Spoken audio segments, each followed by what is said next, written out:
Well, good morning. Today is Saturday, and actually, you know what? It's not morning, it's afternoon. Actually, it's 12:30. And my husband and I are heading out to the church because it is our church's Christmas dinner and party. So that's what we're going to do this afternoon. And then later on, we get to go see Scrooge. So that's going to be exciting. But I will talk to you, and I hope you have a great day. Here we are at the Erie Playhouse, and I'm backing up here because I wanted you to be able to see the theater a little bit better. It's not a fancy theater at all, but it is so nice. And they are celebrating 100 years performing in Erie, Pennsylvania. And yeah, we're ready to go in now. This is Perry Square that we're going to be going around in Erie, Pennsylvania. I thought maybe you would like to see the lights. It has been years since we have been here to see the lights in this town square.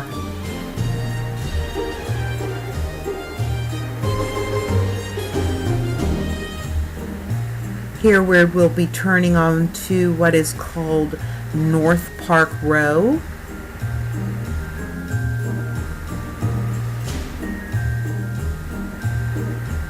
And we're crossing State Street. Here we're coming up on South Park Row, and we're actually coming up on the opposite side of State Street.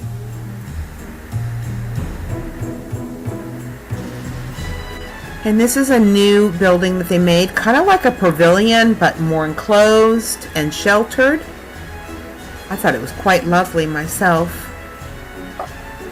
Here we're going up State Street, where they have all the lights on all the poles, all decorated. It was raining so hard, there was just no way that we would be able to have walked around. Good morning. It is Sunday morning, and last night it started to rain. It warmed up to the upper 30s here, and it rained and it rained and it rained, and it turned all that snow into ice. So then this morning when we woke up, it's cold again outside and it's snowing, but all that water is ice, and there is this thick coating on the deck and on the car and on the roads, where they even canceled church because it would have just been dangerous for people to go and drive on the roadways, because it was just such a sheet of ice. So from one extreme to the other is what we experienced. But we had a wonderful night watching the performance of Scrooge by the Erie Playhouse, and what a blessing that was. All the children that were in that, and their songs, and the talent of these kids and these adults, it's just amazing. Really a nice time. I'm so glad that we were able to go. But anyways, that's kind of what's happening here this morning. I hope that you enjoyed seeing those lights, and I will talk to you later on today. Have a very blessed day. Well, it's snowing again outside.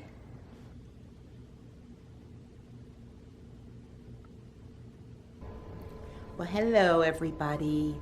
Do you know what I did? I made some no-bake cookies, but I did a big mistake. I wasn't paying attention. I knew better. I added my sugar, my butter, my milk, and I turned on the burner to be able to get it all melted, and it says to, let it bubble, gently bubble for like a minute and a half, and then add the peanut butter and the vanilla. And guess what I did? I dumped everything in there, the peanut butter, vanilla, and I'm like, oh, I wasn't supposed to do this. So I went ahead and I cooked it because I thought, I can't throw all this away. Let's see if it's going to work. And I went ahead and I let it cook for a minute and a half or so, and I added my oats, and it was still really thin. I thought, these are not going to set up. And so I added some more oats, and I added some more peanut butter, and I mixed it up really good. And sure enough, there they are.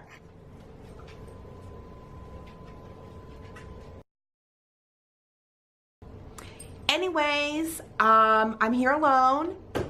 They decided that since the roads got cleared off and it stopped snowing and everything got pretty well melted off the roadways, except for the car. Oh my goodness, Rick was forever out there trying to get that thought out, but they were going to have a meeting at church after all.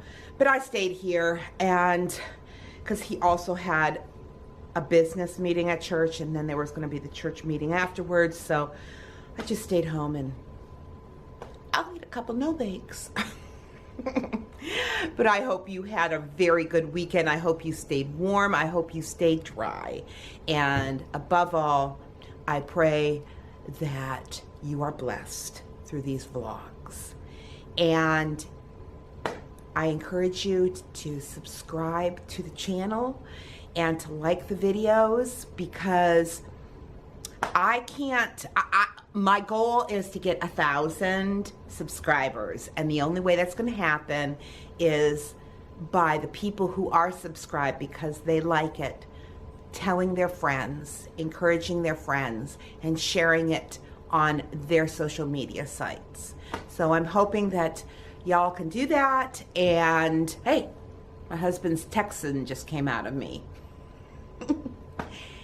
And I will talk to you later.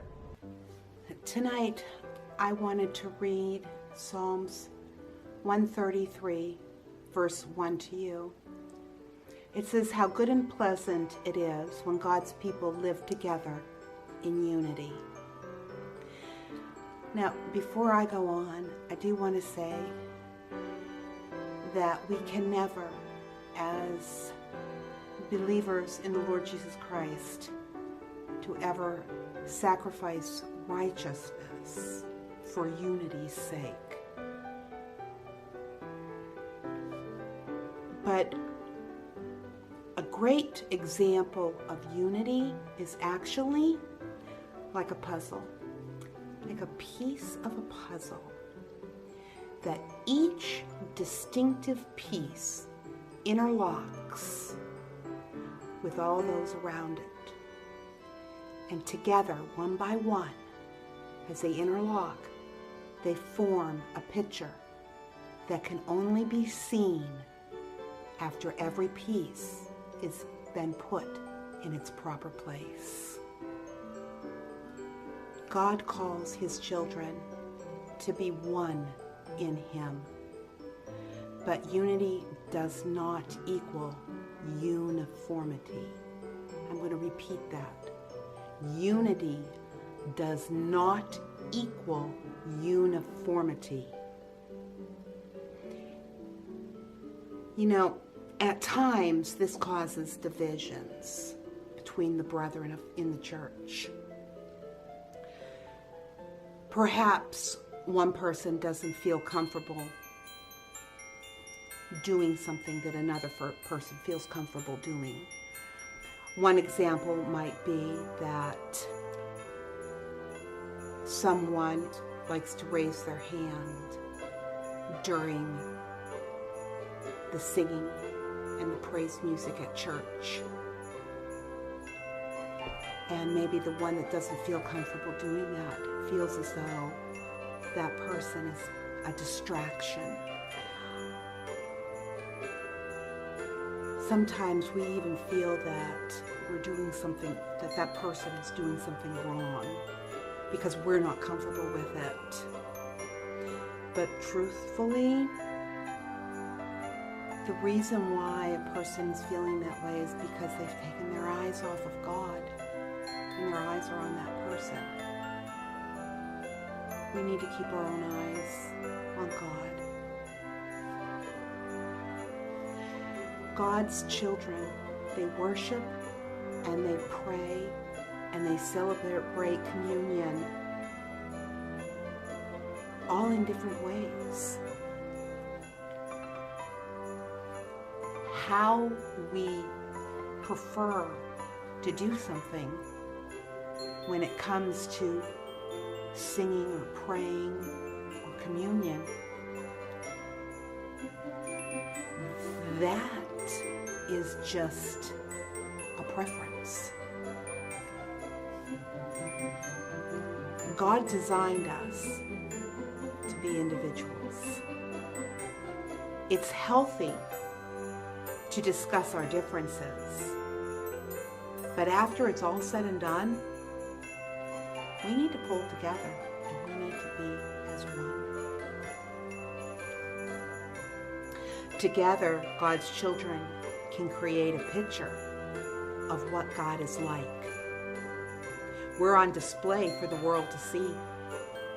The more closely we're unified in love, the more accurate that picture is going to be. I like what Philip Yancey said. This is one of his quotes. He said, "One who has been touched by grace will no longer look on those who stray as those evil people or those poor people who need our help. Nor must we search for signs of love-worthiness. Grace teaches us that God loves because of who God is, not because of who we are." That is so true. God is love. Each of us, we have love to give. We are not. That's not who we are. And that's something we have to remember. We don't love because somebody's worthy of our love. That's not God's kind of love.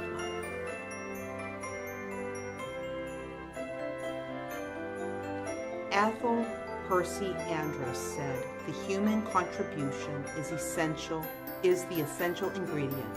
It is only in the giving of oneself to others that we truly live."